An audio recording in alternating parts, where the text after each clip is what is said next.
उसको हम बोलते हैं लैक ऑपरेंड को हम बोलते हैं इंड्यूसर। मतलब कि ये इंड्यूस कराता है, मतलब इसको उकसाता है कि ये काम करे।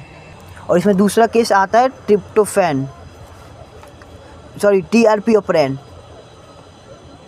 तो इसमें क्या होता है, इसमें लैक ऑपरेंड में क्या होता है, सिर्फ ग्लूकोज प्रेजेंट होता है। इसमें क्या होता है, इसमें ग्लूकोज प्लस लैक्टोज दोनों प्रेजेंट होगा। तो यहाँ पे दो केस बनते हैं, जैसे उसमें स्विच ऑफ स्विच ऑन था, तो यहाँ भी दो केस बनेंगे। एक में लैक्टोज ज़्यादा होगा और ग्लूकोज कम होगा, एक में ग्लूकोज ज़्यादा होगा, एक में लैक्टोज कम होगा। तो हम पहला केस लेते हैं।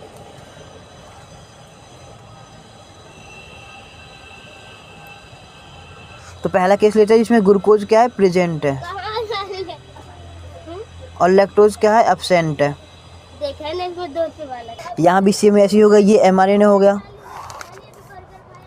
इसका प्रमोटर हो गया, इसका ऑपरेटर हो गया, इसका इंड्यूसर हो गया। और फिर यहाँ पे ये दूसरा प्रमोटर, दूसरा ऑपरेटर, दूसरा इंड्यूसर, और फिर ये जीन हो गया। तो इसमें क्या है, ग्लूकोज जो है प्रेजेंट है,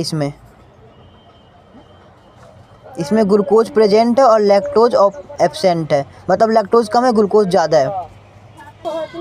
जो ये यहाँ पे ग्लूकोज एब्सेंट है, तो ग्लूकोज जब, याद करो या ध्यान रखना, जब ये ग्लूकोज एब्सेंट होगा तभी जाके ये प्रोसेस होगा।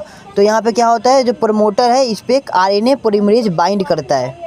प्रमोटर साइट पे आरएनए पॉलीमरेज बाइंड करेगा, और इस पर एक रिसेप्टर होता है, कैप करके होता है, कैप जिसका फुल फॉर्म है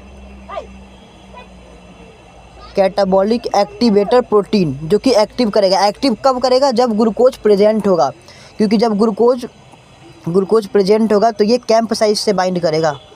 कैंप साइक्लिक एल्डिहाइड मोनोफॉस्फेट, ये क्या है, ये जब ग्लूकोज इसके साथ आके कैप के साथ जब जुड़ेगा तो एक्टिव होगा। एक्टिव ये कब बनेगा, जब ग्लूकोज होगा तो कैंप बनेगा, और कैंप आके कैप से जुड़ेगा। कैंप आके कैप से जुड़ेगा तो ये प्रमोटर जो है एक्टिव होगा, और आगे ये ट्रांसक्रिप्शन होने लगेगा, मतलब प्रोटीन बनने लगेंगे। और दूसरा केस है बिल्कुल इसमें, जब लैक्टोज जो है प्रेजेंट है और ग्लूकोज जो एब्सेंट है, इसमें कुछ बनेगा ही नहीं। क्यों? क्योंकि ये प्रोटीन जो है, कैप प्रोटीन को एक्टिव होने के लिए कैंप से बाइंड करना पड़ेगा। कैंप से तब बाइंड करेगा जब ग्लूकोज होगा उसके पास। तो यहाँ पे ग्लूकोज है ही नहीं, तो ये कैंप से बाइंड ही नहीं करेगा ना। कैंप जो है कैप से नहीं बाइंड करेगा, और बाइंड नहीं करेगा तो ट्रांसक्रिप्शन नहीं होगा। इसका बिल्कुल उल्टा होगा। जैसे देखो, ये प्रमोटर हो गया, ये ऑपरेटर हो गया, ये इंड्यूसर हो गया, ये दूसरा प्रमोटर हो गया, ये ऑपरेटर हो गया, ये इंड्यूसर हो गया। ये Z, Y और A, यहाँ पे ये आ गया, यहाँ पे कैप प्रोटीन है।